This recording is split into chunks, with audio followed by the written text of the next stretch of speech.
jenny waxa ay shabakadda internetka ka baadhay ay korsato waxa ay aragtay urur ka shaqeeya guriga u helidda eyda oo ay 3 gabdhood mas-uul ka yihiin.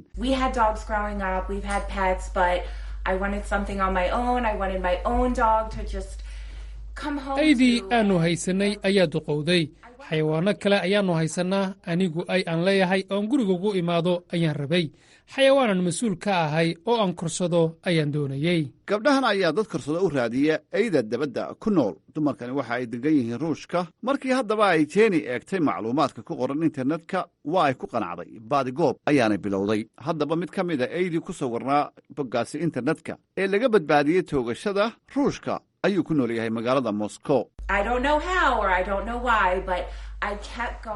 ma garanayo sababta, laakiin waxaan marba eegaa sawirka hal ey, aad ayaan u jeclaaday. wejiga yaree quruxda badan ayaa i cajabiyey. waxaan ogaaday in eygaasi uu ka badbaaday ey la tooganayey.